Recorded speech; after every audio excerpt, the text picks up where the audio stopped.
It's Real Beats.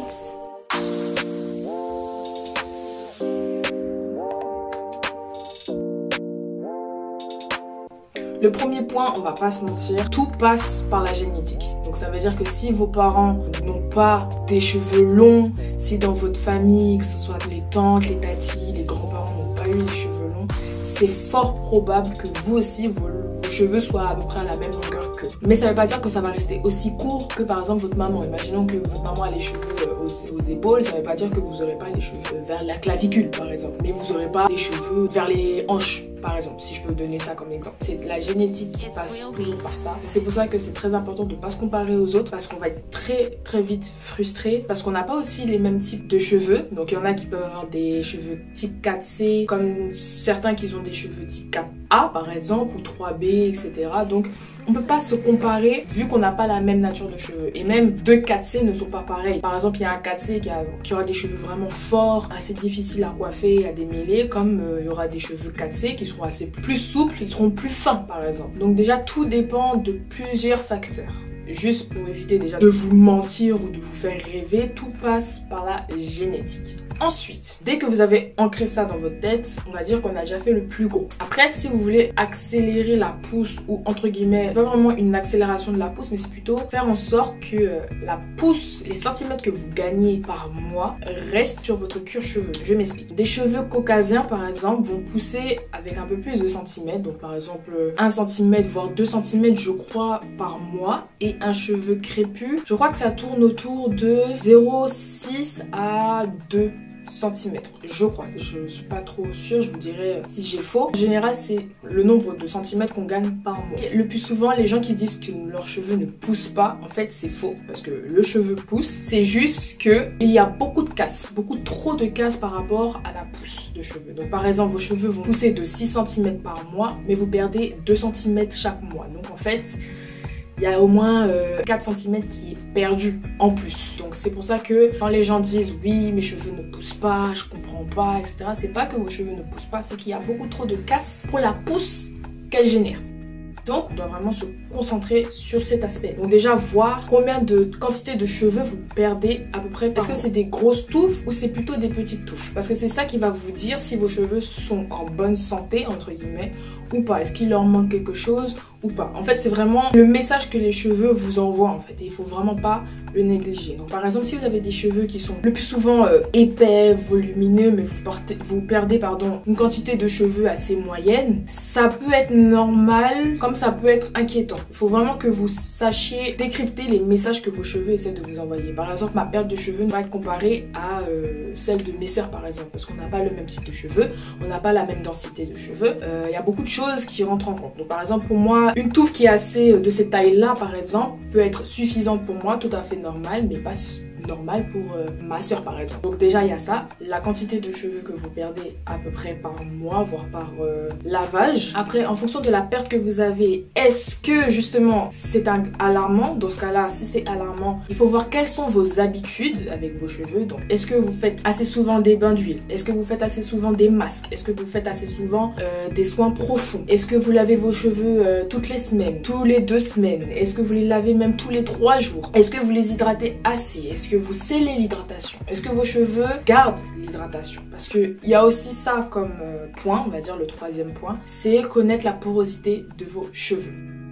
La porosité, ça permet de savoir si vos cheveux peuvent absorber l'eau que vous lui envoyez, le liquide que vous lui envoyez, et est-ce qu'il peut garder sur la fibre capillaire. Parce qu'il y a plusieurs types de porosité. Il y a la porosité forte, la porosité dite normale, moyenne, et la porosité faible. Je vais vous mettre sur l'écran, peut-être par ici, les différentes porosités, et je vous mettrai aussi un article dans la barre d'infos pour que vous puissiez voir à peu près quelle est votre porosité. Je vais pas vous mentir que moi, à chaque fois, je fais le test avec l'eau. En fait le test c'est de prendre une mèche de cheveux de vos cheveux propres qui est tombée par rapport à quand vous l'avez brossé ou quelque chose comme ça. N'allez pas couper vos cheveux pour faire le test, mais il faut que vos cheveux soient propres, qu'il n'y ait pas de produit dessus, rien du tout. Vous prenez la touffe de cheveux, vous le mettez dans un verre d'eau transparent que vous puissiez voir après le niveau par rapport à l'eau. Vous mettez de l'eau pas trop froide, pas trop chaude, vraiment température ambiante, vous lâchez les cheveux dans l'eau en fait. Et pendant un certain temps, je crois que ça doit être peut-être 3 voire 4 minutes, pas plus. En fonction du niveau de vos cheveux avec l'eau, vous saurez si vos cheveux sont en faible porosité, en très forte porosité ou en porosité assez normale.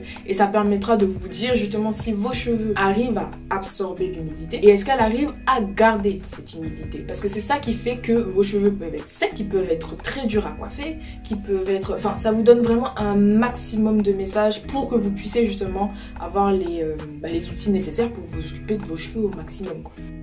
Le quatrième point, je dirais que c'est vraiment, comme ça rejoint un peu la porosité, c'est est-ce que du coup par rapport à ce que vous avez comme message, est-ce que vous arrivez à bien réagir. Et c'est pour ça que je vous donne plutôt l'article parce que je pourrais pas vous expliquer si moi je suis en forte porosité ou en faible porosité, à chaque fois j'oublie.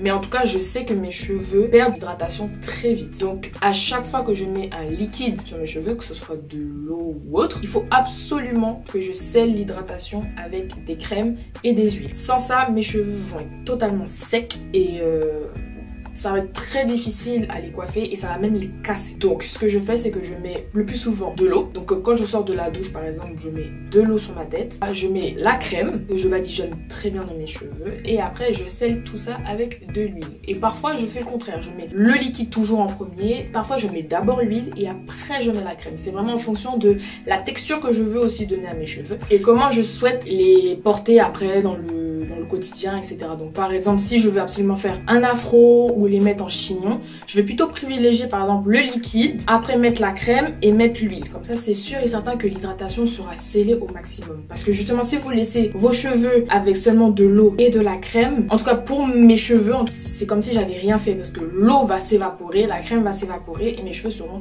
super secs et très cassants. Alors que si je rajoute l'huile juste après, mes cheveux seront peut-être secs après dans les journées, mais ça va prendre beaucoup plus de temps que si j'avais juste mis l'eau et la crème. Et par exemple, quand je vais juste faire des nattes ou des tresses, soit je reprends la même méthode, donc du coup liquide, crème, huile, soit je mets liquide, l'huile et après la crème. Même si la crème en soi, elle va un peu s'évaporer aussi, mais parce qu'il y a de l'eau à l'intérieur, mais c'est pas si grave que ça parce que l'eau que j'aurais mis avant sera déjà scellée par l'huile. Il va falloir peut-être que j'hydrate tous les jours, tous les soirs, tous les 2 soirs, enfin... Mais c'est vraiment en fonction de comment je suis. Si l'air est très humide, ou est-ce que l'air est très sec, est-ce qu'on est en été, en hiver. C'est pour ça que vous voyez souvent que je change de routine parce que en fait en fonction de la température et en fonction de la saison, les cheveux réagissent différemment. Donc il faut tout le temps s'adapter, tout le temps changer de routine, tout le temps adapter sa routine. C'est pas vraiment forcément la changer, mais adapter sa routine ou même changer les produits. C'est pour ça que le plus souvent vous voyez aussi que je change régulièrement de produits. Je vous dis telle routine c'est ça et puis la semaine après je change de produit parce que en fait mes cheveux me demandent certaines choses qui ne sont pas adaptées dans la routine que j'ai actuellement. Le 5e point, alors c'est vraiment pour que vous maximisiez au maximum la longueur de vos cheveux, c'est, et on le dira jamais assez, c'est les coiffures dites protectrices. Alors moi j'aime pas trop donner le mot de coiffure protectrice parce que en fait on n'a pas tous la même définition de coiffure protectrice. Certains vont dire qu'ils considèrent les cheveux lâchés comme coiffure protectrice et certains vont dire carrément que les braids ou les locks etc ce sont des coiffures protectrices. Donc chacun a sa manière de voir les choses. Certains vont dire que non, certains vont dire que si, certains vont dire que par exemple même un chignon est une coiffure protectrice. Et parfois, certaines personnes vont dire non. Alors moi, personnellement, je préfère dire des coiffures à faible manipulation. Ça revient à peu près la même chose, mais c'est beaucoup plus concret. Et donc du coup, en fait, les coiffures à faible manipulation, ça peut être en tout genre. Hein. Ça peut être des nattes, ça peut être des tresses. C'est vraiment des coiffures que vous n'allez pas forcément changer tous les jours et qui vont réduire au maximum la manipulation des cheveux. Donc par exemple, les cheveux lâchés comme ça, c'est pas du tout une coiffure à faible manipulation parce que ça frotte sur les vêtements. Donc au coton, donc déjà ça crée des nœuds le plus souvent, ça retire aussi l'hydratation et en même temps parfois voilà je touche les cheveux, on aime bien passer nos mains dans les cheveux, des fois on a besoin de se recoiffer un peu, donc il y a beaucoup de manipulation, donc qui dit manipulation, qui dit casse. Donc on évite au maximum les coiffures comme ça, surtout en hiver, où voilà l'hiver c'est la période où vraiment le temps est très sec, donc ça casse plus souvent les cheveux. Donc maximiser les tresses, les nattes, voilà, des coiffures où vous savez que vous n'allez pas manipuler vos cheveux très souvent. Ça peut être aussi des perruques, mais bon les perruques ça peut être une coiffure à faible manipulation, mais en même temps ça peut être aussi le fait inverse, parce que justement quand vous collez vos perruques, vous mettez de la colle du coup sur le devant de vos cheveux, ça peut arracher vos bébillères. Donc c'est à faible manipulation pour les pointes, mais ça tire forcément sur votre crâne. Donc c'est vraiment un double tranchant, c'est en fonction de vous et en fonction de comment vous agencez votre coupe en fait.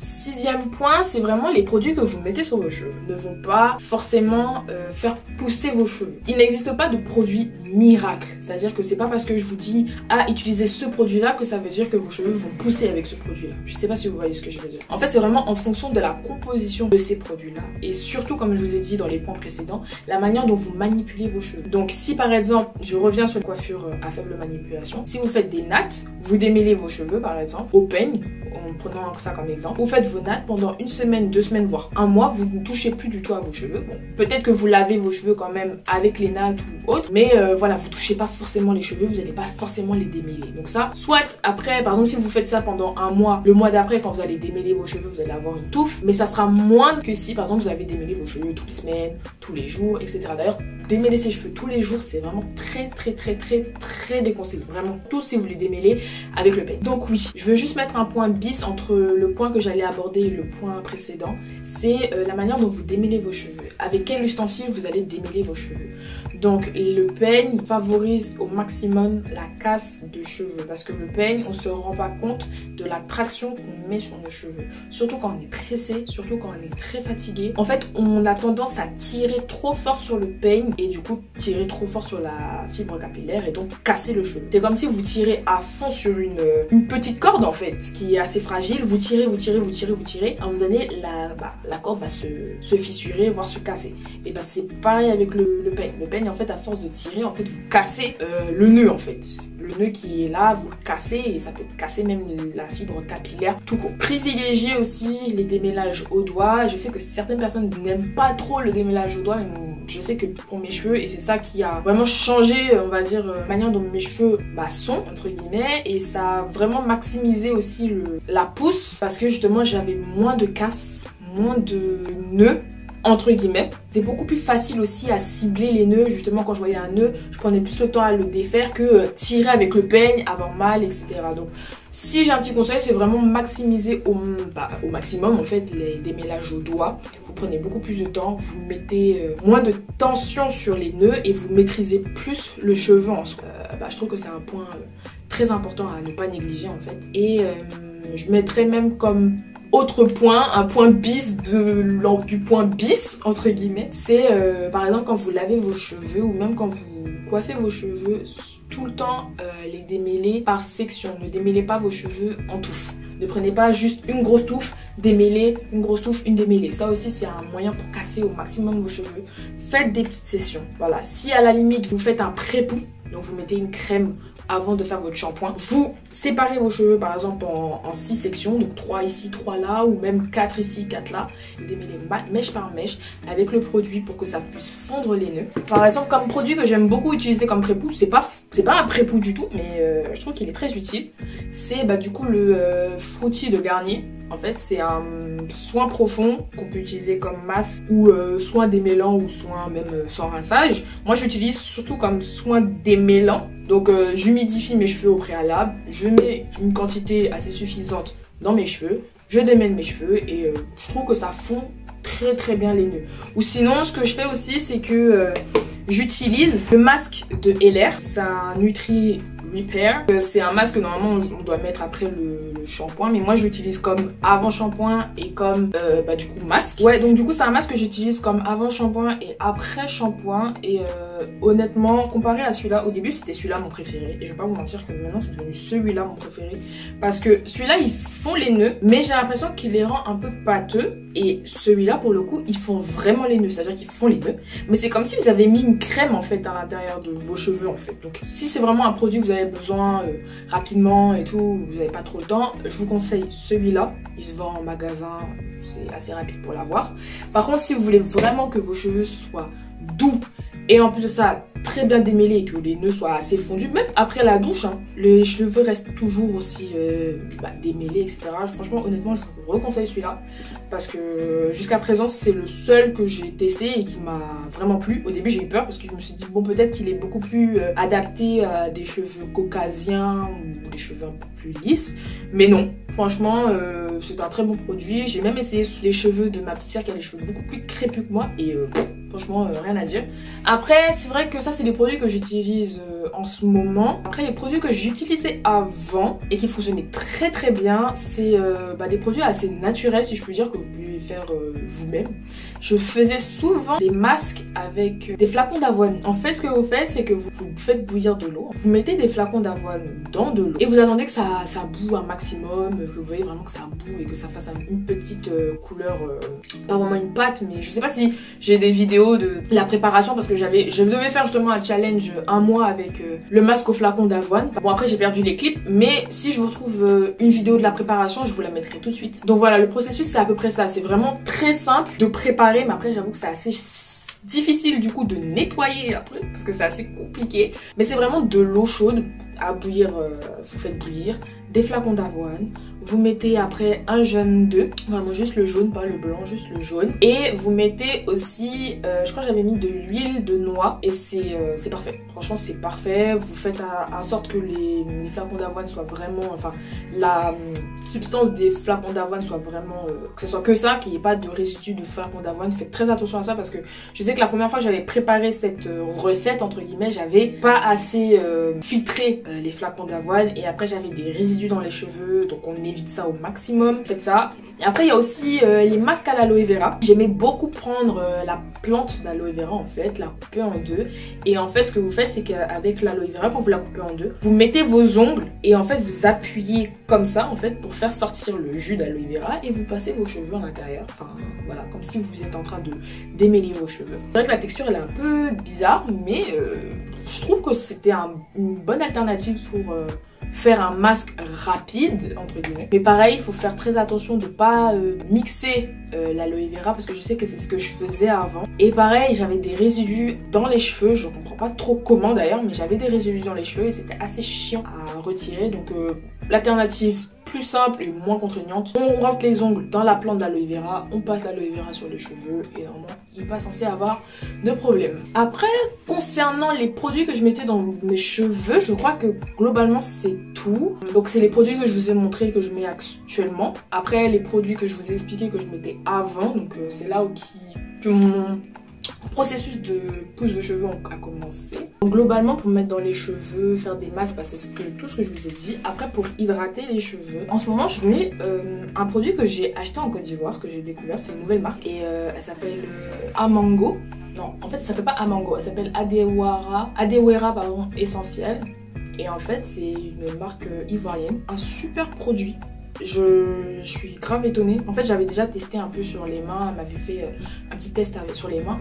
Le produit était pas mal mais sans plus, il sortait par contre hyper bon. Du coup je l'ai acheté quand même pour me dire bon je vais le tester un peu. Et sur les cheveux, rien à dire, ça hydrate bien les cheveux. Comme ils disent que ça nourrit, assouplit et hydrate.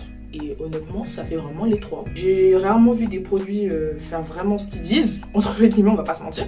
Mais là, franchement, oui, ça assouplit d'eau. Ça nourrit aussi de ouf. Par contre, moi, ce que j'aime bien faire, c'est prendre du coup avec le beurre. D'ailleurs, heureusement que je l'ai acheté. Je voulais pas l'acheter, mais heureusement que je l'ai acheté. Et c'est un beurre de mangue et de huile de palmiste. En fait, ça permet de sceller l'hydratation. Ça nourrit et protège. Sceller l'hydratation, oui. Nourrit, oui, protège, je sais pas, mais en tout cas, c'est vrai que quand on met le beurre après la crème ou par rapport, même le beurre tout seul, c'est vrai qu'il fait bien le travail. Par contre, ce qui est un peu chiant avec les beurres, c'est que c'est très graisseux. Vous savez, par exemple, quand vous mettez le beurre et que vous, voilà, je sais pas, vous passez vos mains dans vos cheveux par exemple, vous avez un peu la texture un peu graisseuse en fait. Donc ça peut être inconfortable pour certaines personnes, comme ça peut ne pas déranger certains. Moi j'ai l'habitude d'avoir les cheveux un peu graisseux, donc ça me dérange pas tant que ça, mais faites attention quand même pour ceux qui n'aiment pas trop avoir un effet graisseux. Mais sinon, globalement, c'est un très bon produit. Il y a aussi le sérum de pousse. Alors celui-là, je l'ai carrément terminé. Et là, ça a une odeur d'huile essentielle. En fait, c'est un mélange d'huile essentielle pour faire pousser les cheveux. Alors, est-ce que ça fait pousser mes cheveux? Je sais pas du tout, honnêtement, parce que je l'ai fini vraiment en moins d'un mois. Mais en tout cas, ceux qui aiment les huiles essentielles, ça sent bon. Et puis... ouais, ça peut être un plus. Après, concernant les produits, je pense que ça doit être tout. Qui est savon, après shampoing, c'est vraiment selon vous. Je peux pas vraiment vous proposer des produits parce que c'est vraiment propre à chacun. Je sais que produits Cantu, dans notre famille, ça fonctionne pas du tout. Des gens de ma famille utilisent les produits Cantu et ils adorent ces produits-là.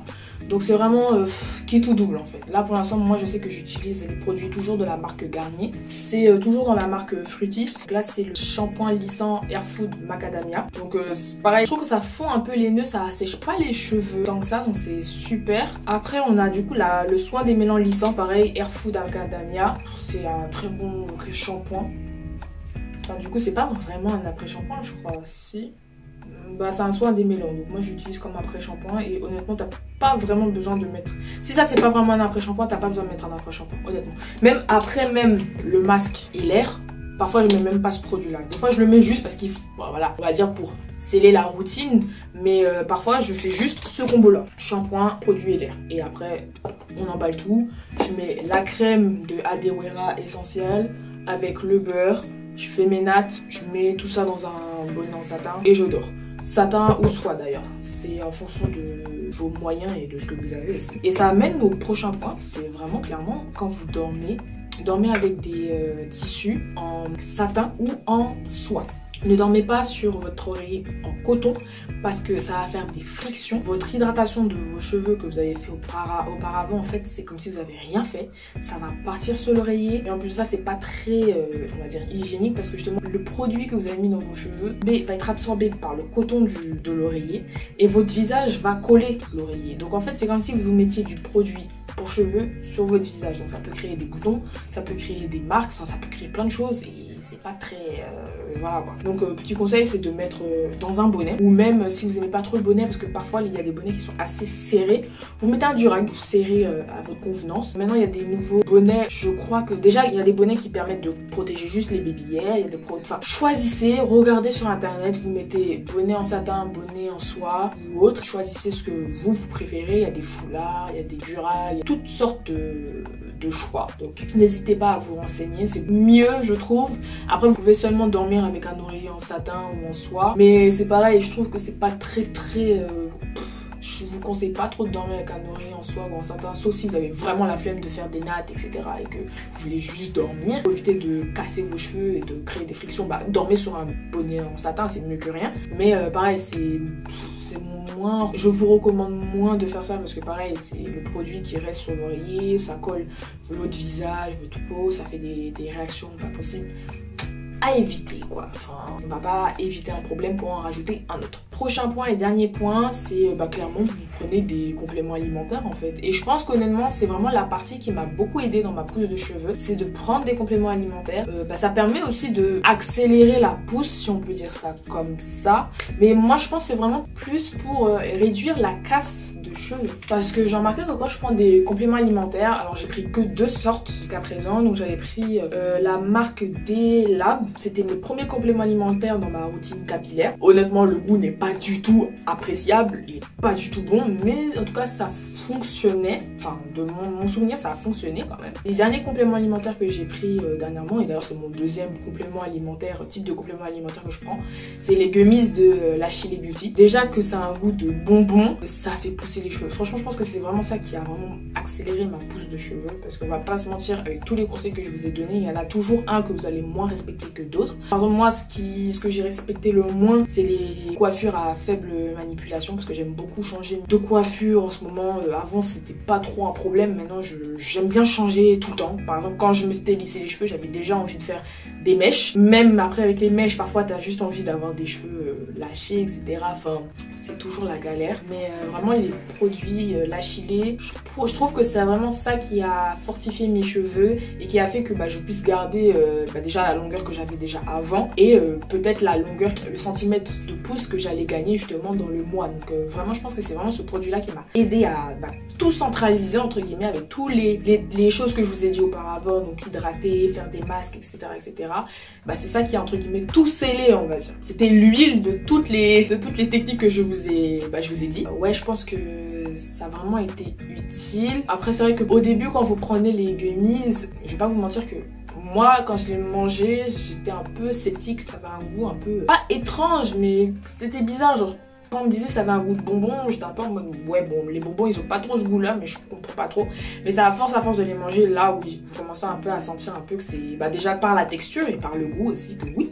C'est vrai que ça ressemble à des bonbons. Mais c'est vrai qu'au début j'ai pas trop adhéré. Honnêtement, je vais pas vous mentir, j'ai pas trop adhéré mais avec le fur et à mesure franchement ça passe crème et honnêtement je vais pas vous mentir, je vois pas trop quel autre complément alimentaire je vais prendre. Jusqu'à présent j'ai fait 2 cures de 3 mois, donc j'ai dû faire une cure de 3 mois pendant fin 2019, début 2020 avant le confinement et j'ai dû faire une cure dernièrement avant de partir en vacances en été, donc peut-être entre mars voire avril jusqu'à ce que je parte aux Antilles. Non même pas en fait, j'ai pris ma cure début juin jusqu'à septembre, voilà. Donc pendant que j'étais en vacances je prenais ma cure de Lachilé et franchement mes cheveux, rien à dire, vraiment rien à dire, la pousse elle est incroyable, vraiment incroyable.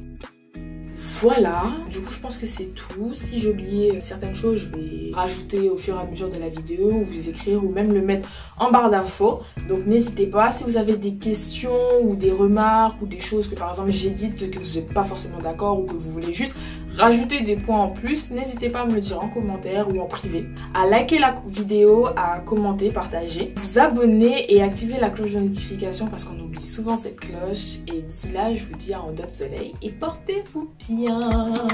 Salut!